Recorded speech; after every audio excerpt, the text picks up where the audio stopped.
जय हिंद दोस्तों, मैं संदीप कुमार पटेल आप सभी को अपने इजी मैथ्स 99 के यूट्यूब चैनल में स्वागत करते हैं और आशा रखते हैं आप लोग स्वस्थ होंगे, खुश होंगे, मस्त होंगे और अपनी पढ़ाई लिखाई बेहतर तरीके से कर रहे होंगे। तो दोस्तों, आप सभी को इजी मैथ्स 99 के इस यूट्यूब चैनल पर वन डे एग्ज़ाम की तैयारी करवाई जाती है, जिसमें आपको मैथमेटिक्स पढ़ाया जाता है।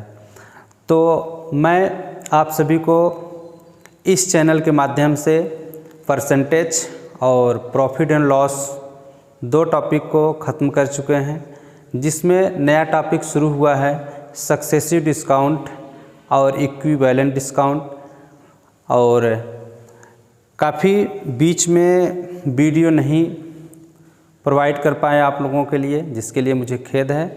और अब से मेरी पूरी कोशिश होगी कि आप लोगों के लिए डेली क्लास हो और क्लास आप लोगों की सिस्टमेटिक तरीके से चलती रहे। तो चलिए आज हम शुरुआत करते हैं।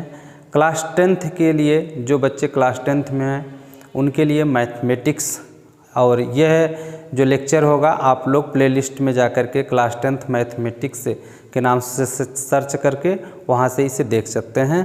तो चलिए दोस्तों, बिना देर किए आज की क्लास को हम स्टार्ट करते हैं, जिसमें हम लोग सीखेंगे पॉलिनोमियल्स को एकदम बेसिक से लेकर के एडवांस लेवल तक। तो चलिए देखा जाए। तो दोस्तों, हम लोग सीखने वाले हैं पॉलिनोमियल अर्थात बहुपद। तो देखिएगा, पॉलिनोमियल का मतलब होता है बहुपद। बहुपद का इंग्लिश शब्द है पॉलिनोमियल, और पॉलिनोमियल जो शब्द है वह यूनानी भाषा का एक शब्द है, जो दो छोटे छोटे शब्दों से मिलकर के बना हुआ है। एक शब्द इसमें है पॉली और दूसरा शब्द है नोमियल। पॉली का मतलब होता है बहुत और नोमियल का मतलब होता है पद। अर्थात इससे यह स्पष्ट होता है कि जिसमें बहुत पद हों उसे बहुपद कहते हैं। तो दोस्तों, केवल इतने से क्लियर नहीं होता है कि जिसमें बहुत पद हो बहुपद होता है। इसके साथ साथ इसके और बहुत से नियम हैं जिसको हमको जानना होगा, और अगर उन नियमों को कोई भी बीजी व्यंजक या कोई भी चर फॉलो करता है तो बहुपद की श्रेणी में होगा, और अगर उन नियमों को फॉलो नहीं करता है तो बहुपद की श्रेणी में नहीं होगा। तो आइए हम ऐसे ही नियमों को जानेंगे कि बहुपद होने के लिए क्या होना जरूरी है।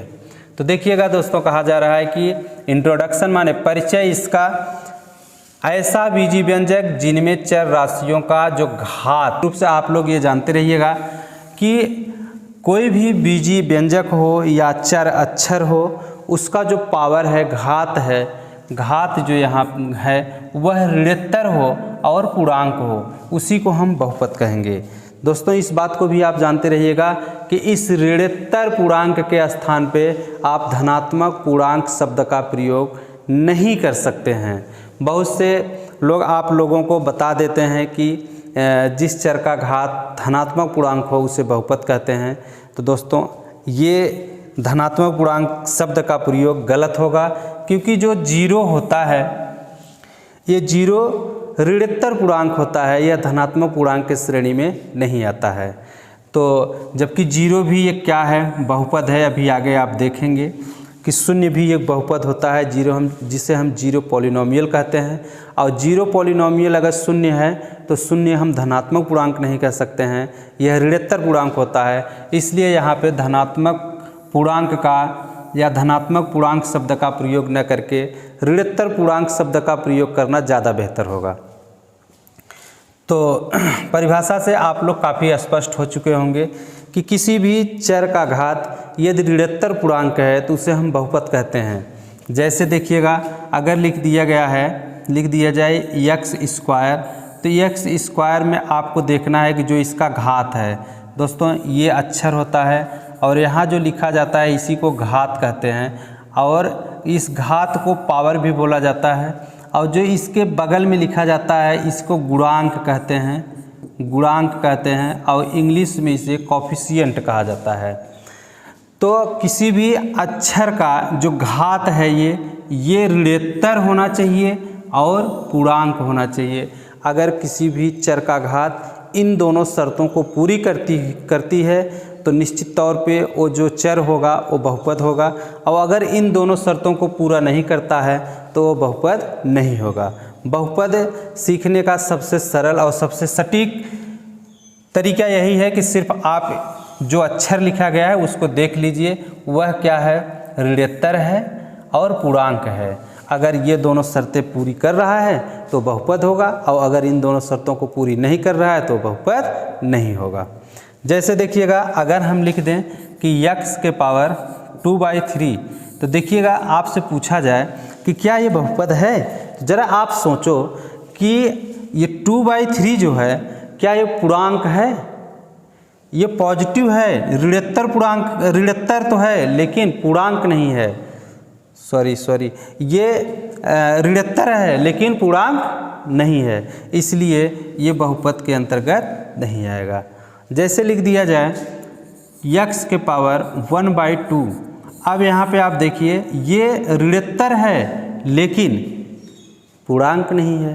पूर्णांक का मतलब होता है जो पूरी संख्या हो, या अर्थात उसमें से उसका कुछ भी जरा सा भी भाग काटा न गया हो, तो ये बहुपद की श्रेणी में नहीं आएगा।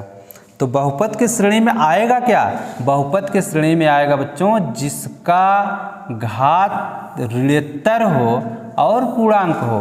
तो जैसे x के पावर 3, देखिए इसका घात ऋणोत्तर है और पूर्णांक भी है, इसलिए ये बहुपद होगा। जैसे x के पावर 4/2, अब इसको देखिए ये परिमेय संख्या के रूप में है, लेकिन इसको जब हम और सरल कर देंगे तो ये हो जाएगा x के पावर 2, इसलिए ये बहुपद होगा।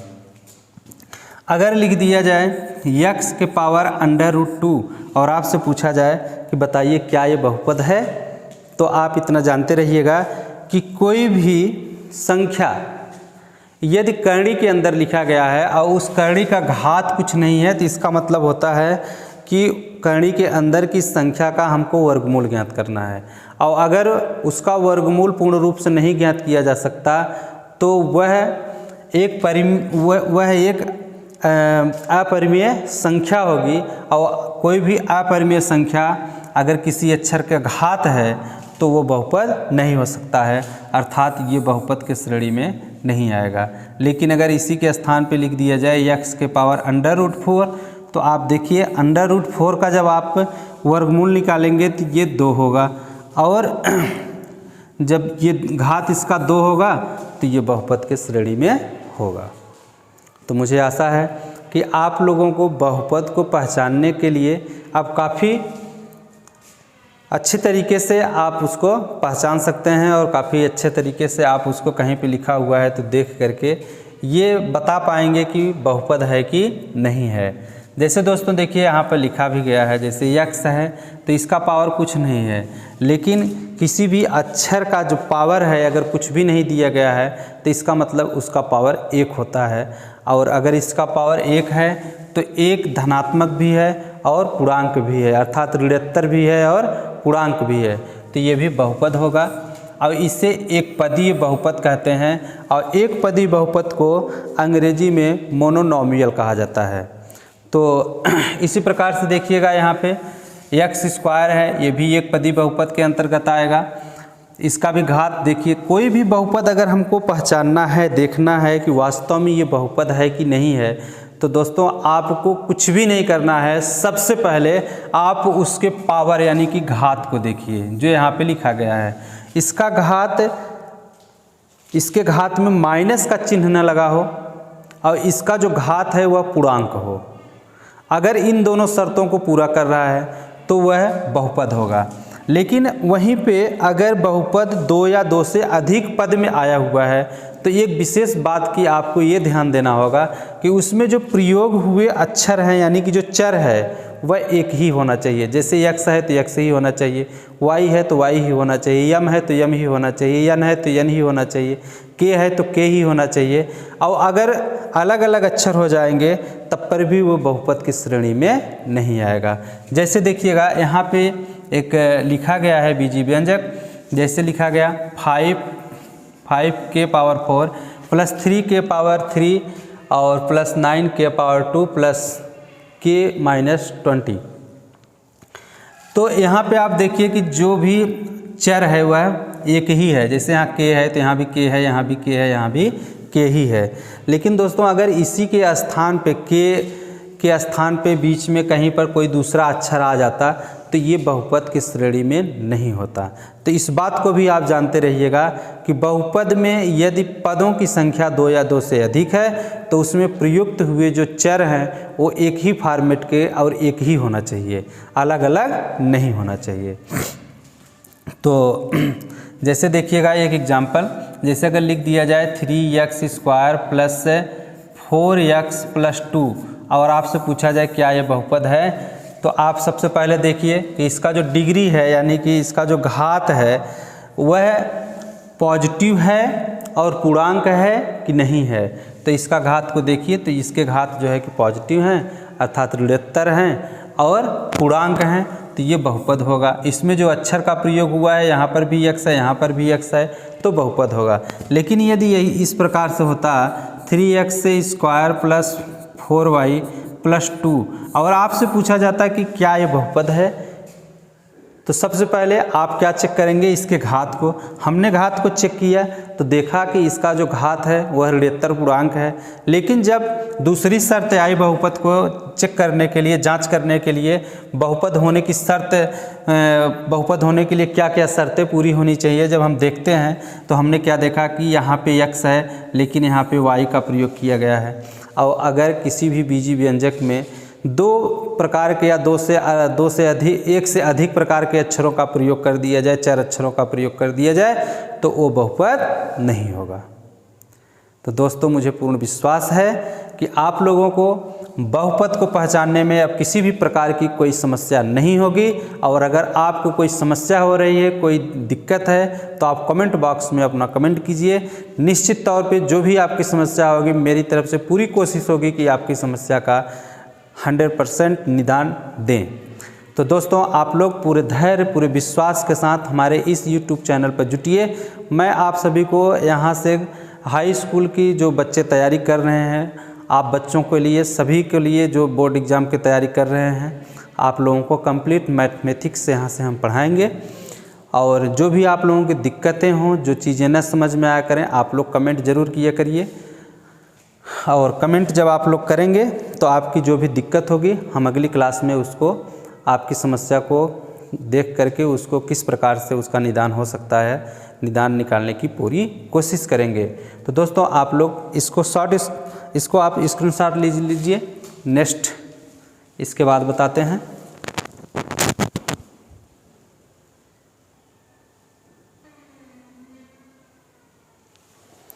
तो चलिए, आप लोगों ने यहाँ पे सीखा कि बहुपद की पहचान करने के लिए कि उसका घात ऋणोत्तर पूर्णांक हो और धनात्मक हो, ऋणोत्तर पूर्णांक हो, उसे हम बहुपद कहेंगे।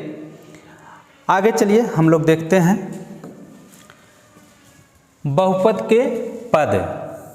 बहुपद के पद देखिए, बहुपद में आप लोगों ने उसके नाम से स्पष्ट किया कि जो बहुपद होता है, बहुपद 2 शब्दों से मिलकर के बना हुआ है, एक पॉली और दूसरा नॉमियल। तो पॉली का मतलब होता है बहुत और नॉमियल का मतलब होता है पद, अर्थात जिसमें बहुत पद हों उसे हम बहुपद कहते हैं। और हमने आपको ये भी बताया कि ज़रूरी नहीं है कि बहुपद में बहुत पद हों या 2 से अधिक ही पद हों। बहुपद में एक भी पद हो सकता है, 2 पद भी हो सकता है, 3 पद भी हो सकता है, 0 पद भी हो सकता है। तो बहुपद को पहचानना आपने बहुत अच्छे तरीके से सीखे हैं। अब बात आई है यहाँ पे बहुपद के पद की। तो बहुपद में पद जो होते हैं दोस्तों वो प्लस और माइनस के द्वारा अलग होते हैं। प्लस और माइनस से उनकी पदों की संख्या अलग अलग होती है।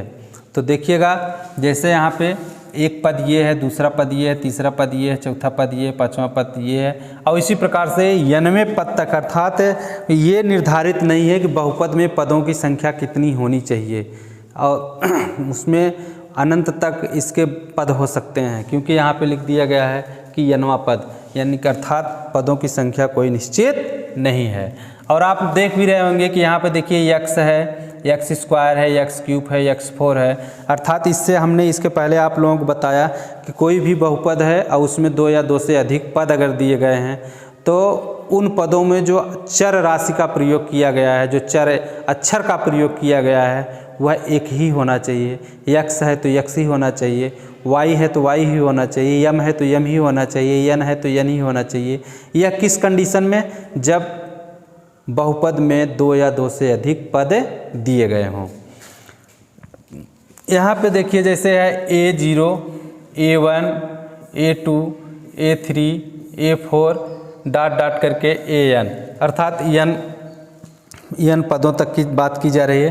तो जो ये हैं ये चर हैं और ये इसके गुणांक है। तो यहाँ पे देखिए A0, A1, A2, A3 और AN ये क्या है? वास्तविक संख्याएं हैं। इनको बहुपद का गुणांक या कोफिशिएंट कहा जाता है।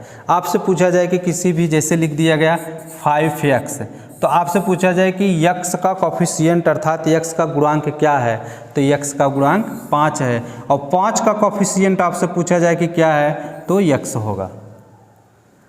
जैसे लिख दिया जाए 6x², आपसे पूछा जाए कि यक्स का गुणांक क्या है, तो गुणांक को अंग्रेजी में कहते हैं कोफिशिएंट, अर्थात यक्स का जो गुणांक है वो 6 है और 6 का गुणांक जब पूछा जाए तो x² होगा। तो ये भी आप लोगों को क्लियर हुआ होगा कि बहुपद में पद जो होते हैं वो प्लस माइनस से अलग होते हैं। प्लस माइनस के द्वारा ही पदों की संख्या की गणना की जाती है। जैसे लिख दिया गया 5x plus 3y plus 5x² plus 3x plus 4। अब आपसे पूछा जाए कि इसमें पदों की संख्या कितना है, तो यहाँ पे देखिए 5x, 3x और 4x, इसमें पदों की संख्या 3 होगा। अगर लिख दिया गया 4x² प्लस 4x² गुणे 3x और गुणे 4, और आपसे पूछा जाए कि बताइए इसमें पदों की संख्या कितनी है, तो दोस्तों आप इतना जानते रहिएगा कि पदों की जो संख्या है वो प्लस माइनस के द्वारा ही अलग होता है। मल्टीप्लाई के द्वारा पदों की संख्या अलग नहीं होती है। जब मल्टीप्लाई होगा तो वहाँ पे पदों की संख्या एक ही होगी। इसका हम मल्टीप्लाई इसमें कर लेंगे तो 4 तिहाई 12 और 12 चौक 48, ये हो जाएगा 48 से x⁻3। तो देखिए अब यहाँ पे एक पद हो गया। तो कहने का मतलब ये है कि बीजी व्यंजक में पदों को अलग करने का जो सिस्टम है वो प्लस और माइनस से है, गुणा से नहीं है। तो दोस्तों यहाँ तक भी आप लोगों को बहुत अच्छे तरीके से समझ में आया होगा। तो आप आगे देखिएगा।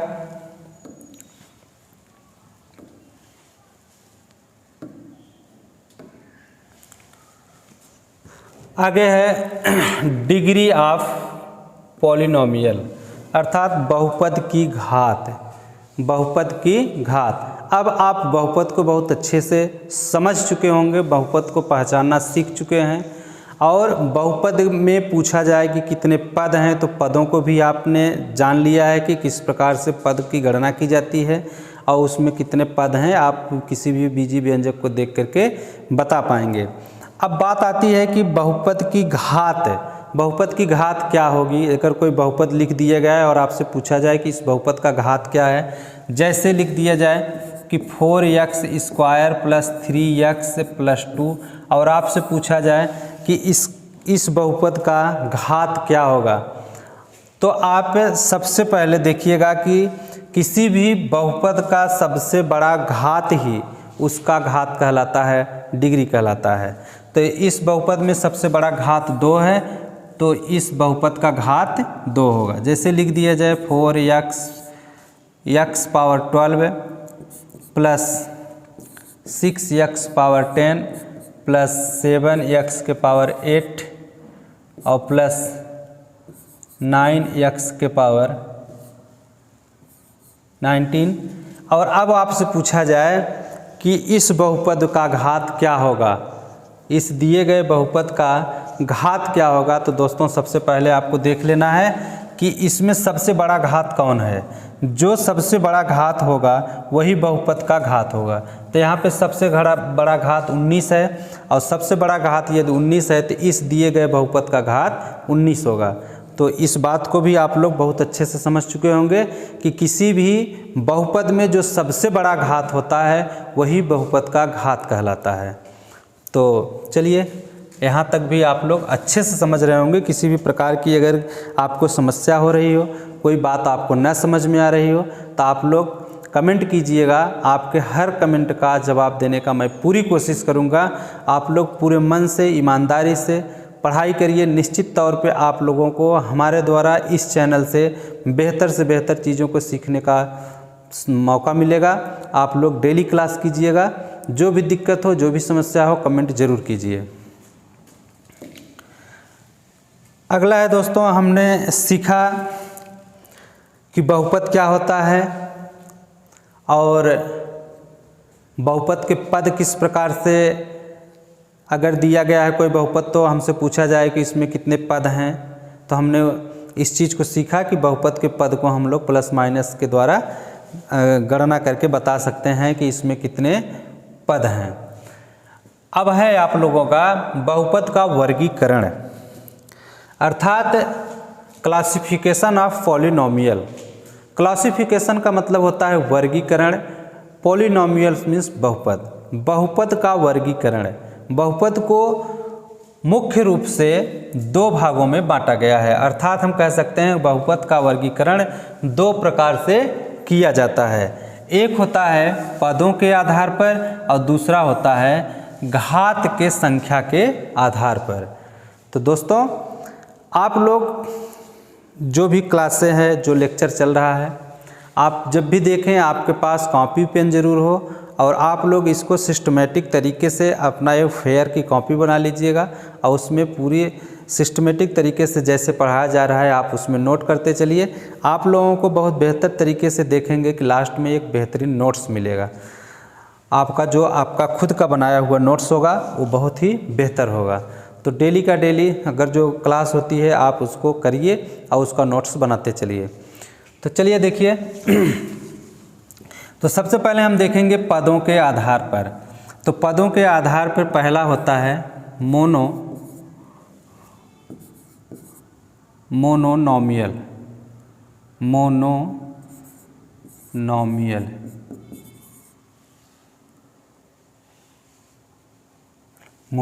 सॉरी यहाँ पे मिस्टेक है।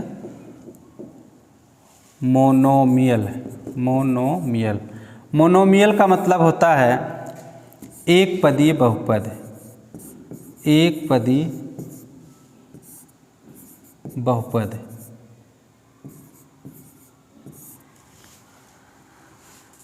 मोनोमियल का मतलब है एक पदीय बहुपद।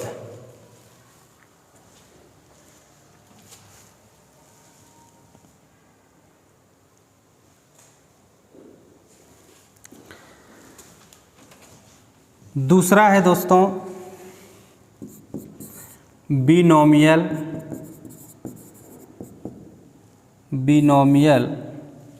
और बिनोमियल का मतलब होता है द्विपदी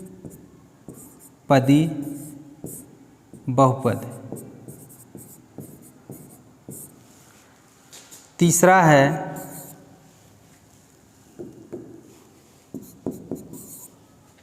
है त्रिनोमियल। त्रिनोमियल का मतलब होता है त्रिपदीय बहुपद। और चौथा है जीरो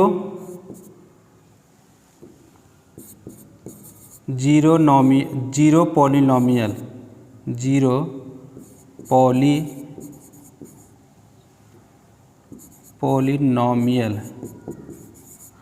जीरो पॉलिनोमियल का मतलब होता है शून्य बहुपद।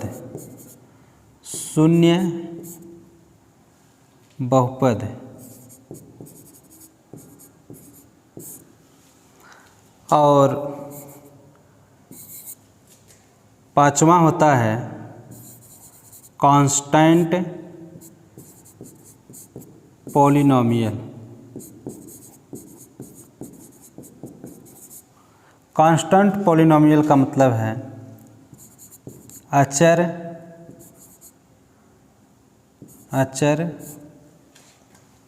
पद बहुपद।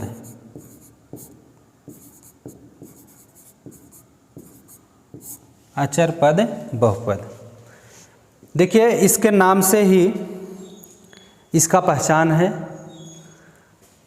जैसे यहाँ पे है मोनोनॉमियल। मोनोनॉमियल का मतलब एक पदी बहुपद, अर्थात इसका जो हम लोग परिभाषा लिखेंगे उसको लिखिए आप लोग कि ऐसा बहुपद जिसमें पदों की संख्या एक हो, जैसे x square, 4x square, 3x power 5, ये एक पदी बहुपद है। इसी को हम लोग कहेंगे कि मोनोनॉमियल। तो दोस्तों इसके नाम से ही इसका परिभाषा है, इसका पहचान है। दूसरा है बिनोनॉमियल। बिनोनॉमियल का मतलब है द्विपदी बहुपद। तो ऐसा बहुपद जिसमें पदों की संख्या 2 हो, जैसे 2x square plus x, 4x plus 2, 5x square plus 3। तो इसमें देखिए एक पद ये है, दूसरा पद ये है, एक पद ये है, दूसरा पद ये है, एक पद ये है, दूसरा पद ये है। तो अर्थात जिसमें पदों की संख्या 2 हो उसी को हम लोग बिनोनॉमियल्स कहेंगे, अर्थात द्विपदीय बहुपद कहेंगे। तीसरा है त्रिनोमियल। त्रिनोमियल का मतलब होता है कि 3 पदीय बहुपद, अर्थात ऐसा बहुपद जिसमें पदों की संख्या 3 हो, जैसे 3x cube plus 4x square plus 5x। अब यहाँ पे देखिए आप पदों की संख्या 3 है, तो इसे हम लोग त्रिनोमियल कहेंगे, अर्थात कि त्रिपदीय बहुपद कहते हैं। तो नाम से ही इसके परिभाषा स्पष्ट है। अगला है आपका चौथा नंबर जीरो पॉलिनोमियल, अर्थात शून्य पद बहुपद या शून्य बहुपद।